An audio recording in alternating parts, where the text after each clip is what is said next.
Hello, good afternoon, good morning, good evening, and welcome to the AI argument with myself, Justin Collery, joined by the ever vigilant and careful but somewhat petrified Frank Pendergast. Frank, happy Friday. Welcome to the AI argument. We got a packed show lined up. We do. I like it. Petrified Prendergast. That's Frightened Frank Fridays and Petrified Prendergast. Yeah, I see. There's a pattern emerging here, an alliterative pattern that I quite like.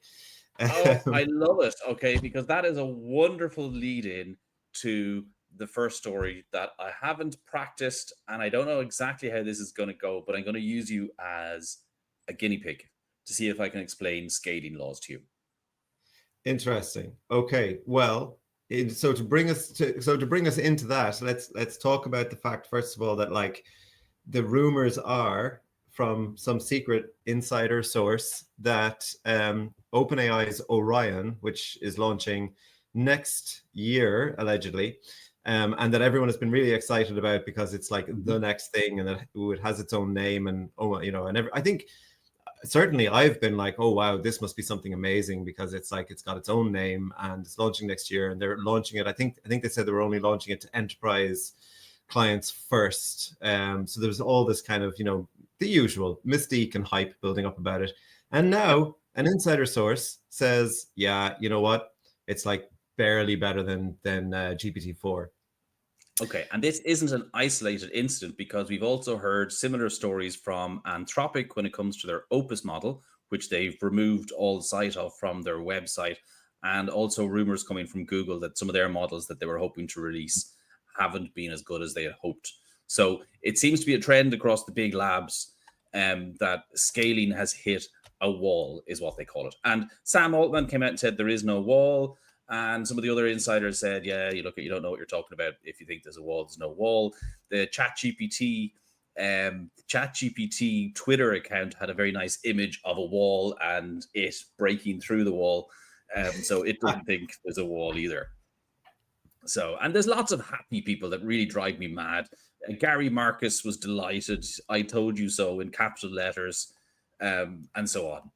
So, and yes. Yann LeCun was very much I told you so as well. And then I was amused to see Yann LeCun and Gary Marcus get into a big spat on social media about who said that there was a wall first. and what kind of wall was it? I think they're rapidly turning into the Eamon Dunphy and I don't know George Hook of the AI world, where there's two grumpy old men arguing with each other over practically nothing. So I don't know. A bit like us, is it? Yeah, except at least one of us is right. So, so look, I was thinking about this during the week, and I was thinking about scaling laws, and I was watching Dario, the head of Anthropic. I was watching an interview, and he also doesn't think that scaling laws there is a wall, right? But he sort of said it in a way, and I'm going to try and explain it because what he said was really interesting.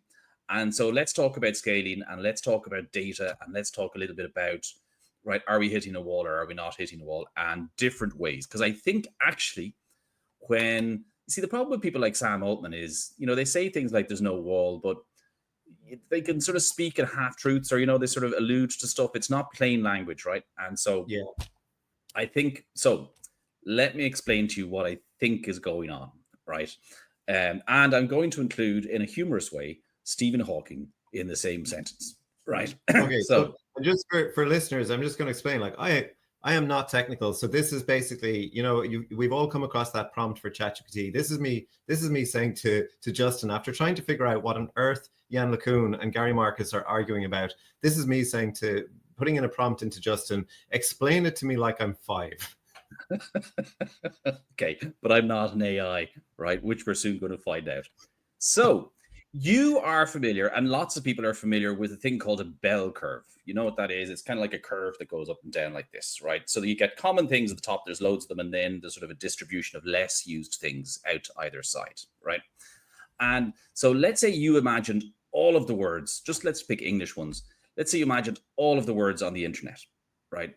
If you were to map those out reference to their frequency of use, right, they would probably create a bell curve. So words like and or and a and whatever, frightened, frank, and stuff like that, they will be very prominent, right? There'll be loads of instances of those. But then other words like disestablishmentarianism and onomatopoeia and stuff like that, right? Those words that we don't really use, they're going to be out on the wings, right? So that's your universe of words on the internet, right?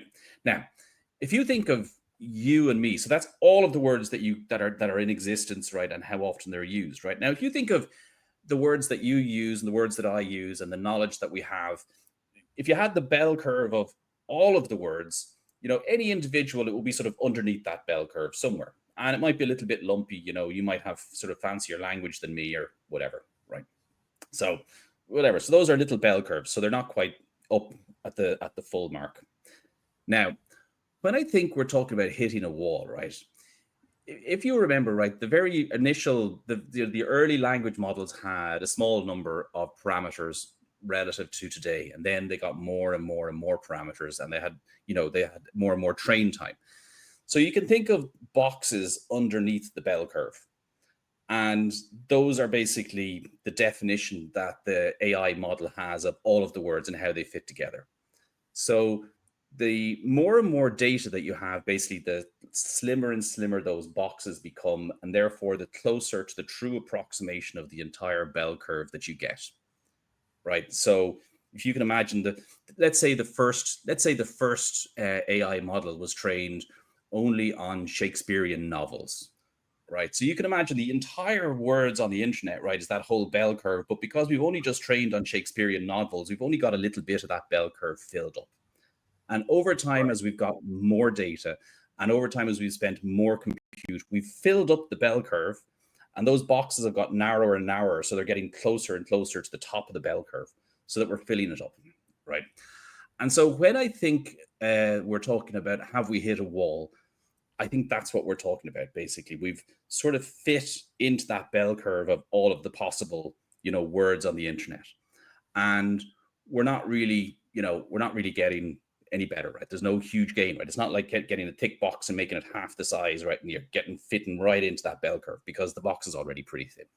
So that's what I think when we talk about hitting the wall. That's what we're talking about. Now, then we come to how do you solve it, right? And now we're getting to Stephen Hawking, right? So if you think about all of this stuff on the internet, right, all of the words, right, there's lots of coding, there's lots of novels, then there's lots of maths problems, things like that, right? Intellectual stuff, right? But there's nothing on the internet to really tell you that when I have this pen and I drop it, it's going to fall like that, right? That's not really written down in words. And if you can think about it, like from the point of view of a child, right? There's all these studies that say a child learns enormous amounts between 0 and 4. And they don't really do it by language and reading. They do it just by experiencing the world, right? And so essentially, I think what we've done is we've created in the AI models that we have today, Stephen Hawking AIs, right? In that they have brilliant brains, but they're not great at interacting with the world, right? They just haven't got that experience. There's my Stephen Hawking reference. And so have we hit a wall? We may have hit a wall in terms of training on internet data. But all that means is that we have to find other types of data to train the models on, and they will continue to get better. And so things like robotics and things like agents, this idea of having them interact with websites, because they're dumb at the moment, right? All the training on the internet isn't really going to tell you that there's going to be a pop-up banner and you need to click on it first before you go on to the next thing, right? That's not really explained. It's just there, and from all your years of interacting with the world, oh yeah, that's a pop-up banner, I click on that. But the AIs don't have that. So the two ways that I can see that they get around the wall, because it is clear from all the articles that what people are doing is now they've hit this sort of limit. I do think they've hit the limit, and now they're looking for different ways around it. The two obvious ways around it are, one, you create robots and agents and stuff like that, right? And you get the models to interact with the world and they feed that back, and that's what grows the amount of data and it makes them smarter. It's kind of like the difference between book smart and street smart. And at the moment they're very smart, but now you need to make them smart, right? So what you do to make them interact with the real world. And then the other thing that you could do is you can just make them think longer. And there was an interesting line, right? Because that's actually a harder thing to do, I think, but that's what Orion apparently is going to do. And it's a harder thing to do because if I say to you, what's the capital of Turkmenistan, right? You can sit here and think for as long as you want, and it's not going to help you find out what it is, right? You either know it or you don't. Yeah. But if I give you a big sum and say, can you figure out what that multiplied by that is? Well, if you have a piece of paper and you think about it for long enough, you'll probably get the right answer. So those are the two ways that you can make the models smarter.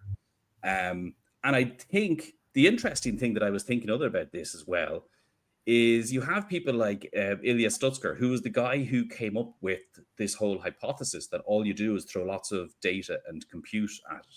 And literally that was his big idea, was there's no algorithm, there's no computer program.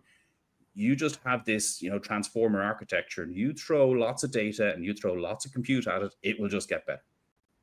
And he's gone off and he's set up super safe intelligence, SSI or whatever it is. And he thinks that it's possible. So clearly, there are other methods that the researchers know about in order to continue to grow the amount of data and stuff like that. So it doesn't concern me. And he's been, and Ilya Stutzker is being very tight-lipped about what he's actually up to at the moment. So that's interesting. I mean, clearly he's up to something, and he's up to something interesting. So it'll be fascinating to see what he comes out with. And similarly, Yann LeCun, who has been also saying that, LLMs are not the way to AGI. He is also I think I've mentioned on the show before, he's been saying this, so clearly he's working on things, and I'm really curious to see what he's working on. He actually linked to a video, I think, on Threads with that said that it showed a little bit of what they're working on. So I haven't watched it yet. I'm going to go away and watch that. I only spotted that today, so I'm very curious to see what those two people are up to in terms of trying to solve this. I can't remember which one of them. I think it's Ilya. Was it Ilya Stutzker was saying? You mentioned this before in the show, that he was saying, the question is, what should we be scaling? So he's clearly off scaling something else. And maybe you're right. Maybe he's scaling a different data set, a different type of data. Who knows? It'll be really interesting to see.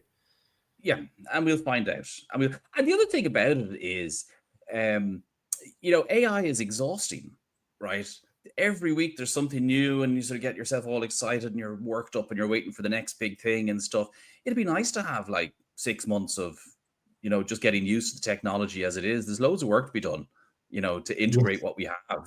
So it's like every other technology, you get it, and that's kind of it for the next 5 or 10 years, and you're sort of working on eking it out. Whereas this technology, it's what they call it. They call it the entrepreneur's curse, I think, which is, and also there's a thing where, AI companies almost by definition will eat every AI wrapper. So if you come up with a great idea, wrapper as in you just wrap your software around the AI, not wrapper as in and so we've seen. So I'll give you a good example, right? So in the development world, there's Cursor, right, which is an integrated development environment which has AI built into it, right? And that was really cool. A lot of people liked it and used it.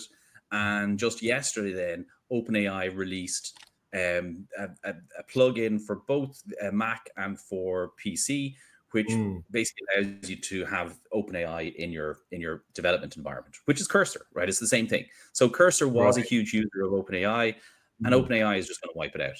And it's the same for all of the use cases, Yeah, and Sam Altman warned about that a long time ago. So it's not. That must be a very tricky position to be in if you're a startup who has something that OpenAI can just come along and say, yeah, we do that now. There you go. Such is life. So look, there we go. Is scaling a thing? Yes, I think it probably is. Is it a problem? No, I think it probably isn't. Are you any clearer on what scaling is, Frank? Sorry, say that again. Did it work? Did my Stephen? Yeah, I think so. I mean, yeah. So essentially, what you're saying is you believe, yes, we have hit a wall, but it's a wall in terms of the type of data that they're trying to scale, and we need to now move on to a different type of data. Yes. Actually, do you know what it's a bit like? I'll tell you the story now. Ray Kurzweil. Do you know who Ray Kurzweil is? I know that name, and I cannot think who it is right now. The man's a genius, right? He's a futurist. He's really old. He's not 103, but he's not a million miles away from 103. and he has daddy issues and he wants to live forever and all this sort of stuff, right? But he wrote, you know, what's he wrote? Super intelligence is near, or the singularity is near, and he has a new book out called The Singularity is Nearer. Yeah, right. And he's been predicting for 30 years that AGI is going to happen in 2027. He said that back in 1999, you know, right? And whatever, he's into all that sort of stuff. But the thing about data, right? He is famous. He made his money from making synthesizers. And he worked, what was the name of the singer that was blind? What was his name? Stevie Wonder. So he worked with Stevie Wonder back in the 70s. And up until then, synthesizers were single tones, right? So when it was do, do, do. And his big insight was that when you play a piano isn't a single tone. A piano, when you play a single note, it's a harmony. And it's lots of tones. And so he made a synthesizer that basically mimicked that, had lots of tones. And he was the first one to do it. And it was the Kurzweil, whatever, synthesizer. Became fantastically wealthy. Think of data in the same way. And at the moment, we're in the synthesizer thing where it's just one tone. It's just one type of data, internet data. And to make it to work, you need a harmony of tones. So you need experiential data. You need video. You need real life. You need robots. You need, as well as the internet data. And that'll make it work. Sure. So I came across a story during the week. I'll be honest with you. I do not want to talk about it. But I had to put it in. I had to put it in here for you, Justin, because I know how much you love to chat about these things. So I came across a headline: "The AI machine gun of the future is already here." I know how much you love to talk about the AI being added to every weapon under the sun. I got to be honest, the reason I don't want to talk about it is, I mean, it concerns me. It just concerns me. I mean, they talked about... what they talked about basically in the article was this thing is completely capable of like just leave it off, just let it go, let it pick the targets, let it shoot the right targets. And now, to be fair, what they were mostly what's wrong with that, Frank? No more collateral damage, right? No, so shoot the right target. The implication is we're not shooting the wrong ones, so that's a good thing, surely. To be fair, I believe that a lot of it was to do with like high precision shooting of things like drones out of the sky that are very difficult for a person to do. And right now, what they're doing apparently is it will do the targeting. So it'll identify the targets, it'll do the targeting, it'll lock on. But right now, according to laws that thankfully exist, right now a human has to say, yeah, go ahead and shoot that target. But the problem is that's just a safeguard that's built in because of the laws. And as soon as they can change the laws, they're just going to say, yeah, whip that line of code out that says a human needs to be in the loop. For sure. Or wait until the situation demands it. And you'll whip out that line of code. I mean, when you're desperate, everybody believes in God when they're in a rabbit hole or in a foxhole. And this is the same sort of thing, you're stuck out in the war zone and, you need stuff done. Yeah, you just go ahead and do it. Did you see, actually, similar to this, there was a video released. The Chinese army had this, it was like a drone thing, and it came in and it sort of landed in a field, and then 4 robot dogs sort of jumped out from it and they started running across the field. And you can imagine they had a system similar to this. I was actually thinking about it too. And I know that you think it's depressing. I do think it's scary, but I don't know that it's necessarily depressing. I think that a bit like nuclear weapons, there's going to have to be some sort of an incident before there's an agreement as to what we can do about this. Right now, no country, it gives the advantage to the attacker, right? So if I can deploy 100,000 robot dogs that each cost, 50 grand, and that's going to guarantee me, I mean, of course I'm going to do that. And it's very hard to wipe out, thousands and thousands of robot dogs. So something bad is going to happen. Bad as in, that humanity just decides, look at that, let's not let that happen again. Let's not speak of Africa. So what was that? Bad as in a guy who looks like he's Arnold Schwarzenegger, but actually has a metal skeleton turns up at your door. Yeah, no, humans will do the nasty things first. But anyway, in general, look, if you've got a big, Frank, look at the positive side, right? If you've got a big property, you can't patrol it by yourself. You want to make sure you're safe. This thing has a 7.62 millimeter M240 machine gun on top, and it can be walking around making sure that you're safe. I'd feel protected by that. And I like to joke about it. I like that it's fun. yeah, it's kind of scary too. So we've basically now we've managed to we've really dug in and solved the AI woes of scaling. So that's a big win for the AI argument. We've tackled AI, the militarization and weaponization of AI. As much as So far it's been quite a serious show. yeah. So let's maybe lighten the mood a little bit. And the last thing that I wanted to talk about was Christmas. I know Yes, it's I only love the Christmas. 15th of November. Yeah, but Christmas has started. walking around the city in the last week in Cork, I don't know what it's like in Waterford, but in Cork it's Christmas. Like, it's just full on Christmas. It's crazy. Yep. And Coca-Cola, who are a really, really fascinating company when it comes to AI. So they And they invented Christmas, let's remember. And they invented Christmas, yes. Yeah. And Santa Claus. Yeah. They like a long time ago, very, very early on, they made up a whole new role. The global head of generative AI. So they've been doing really interesting stuff, and they have incorporated AI into ads in the past. But this Christmas, they are releasing their first fully AI generated ad, and it's going to be aired on television. Now, we've had the Toys R Us ad in the past, but that was kind of almost like a case study. I think it was released on the internet. I don't think it got a TV outing. So I don't know, as a major brand had a 100% AI generated ad on TV. I'm not sure. I haven't come across one. So this is kind of big news. So did you, and it's a reimagining of the classic holidays are coming ad where, all the trucks come into town carrying the Coke and bring the spirit of Christmas with them. Did you see it? Did you get a chance to watch it? You loved it. Loved it. Great ad. And yeah, so exactly as you describe, it's a reimagining of it. It's a little bit cartoonish. My eye, it's clearly AI, but it's got puppies and it's got little squirrels and it's got dogs and it's got Christmas, and yeah, it's a good ad. Yeah, I mean, yeah, great, love it. Bring more.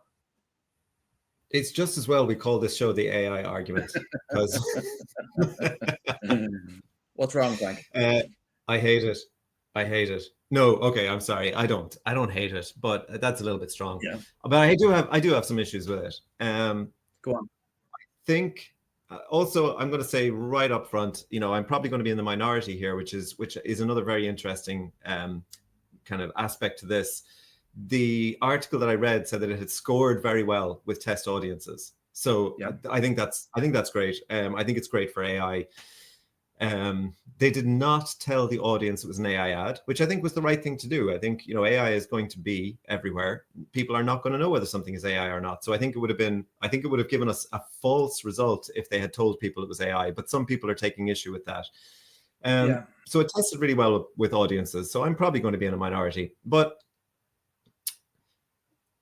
I love AI, and I think it has so many creative uses, so many things you could do with it. I felt like this was a mistake. And maybe it's the fact that they chose to reimagine the classic ad, because in a way, what this does to me is it sails too close to that line of like, actually, these are all the criticisms that are leveled at AI, that it takes existing human creativity, sucks it all up, and then spews it out in a kind of a slightly garbled, slightly wrong way. And AI is getting better and better, but this still, to me, it just felt flat. And in a way, it highlighted the genius of the original, because who would have thought, like, if you were sitting around the original meeting that happened about that ad, like, what are we going to do? How will we do an inspiring ad about Christmas that will run for years and years and years? We'll roll it out every Christmas and people will love it. Who would have thought it was a good idea to say, let's film the trucks that bring Coca-Cola from, like, let's show the shipping trucks. Who would have thought that was a good idea?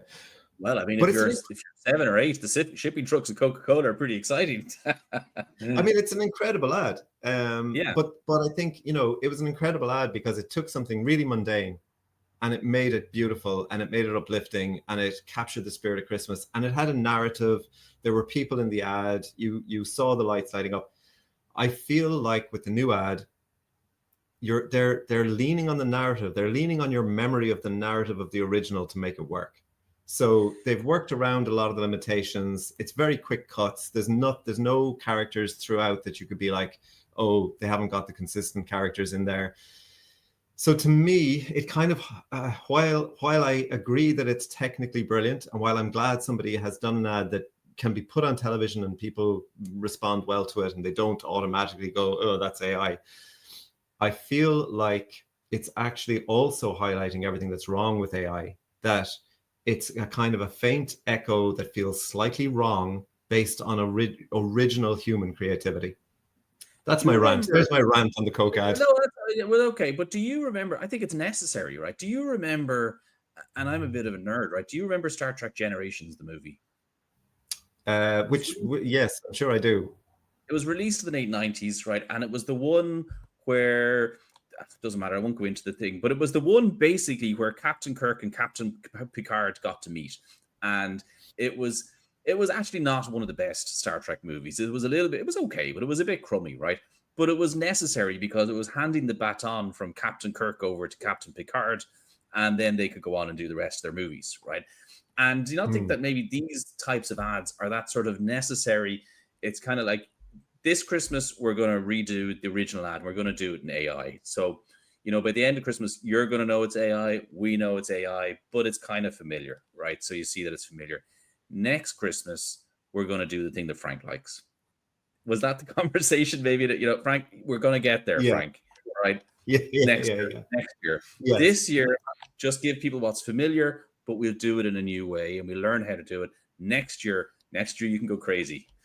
You can do whatever you want to do next year.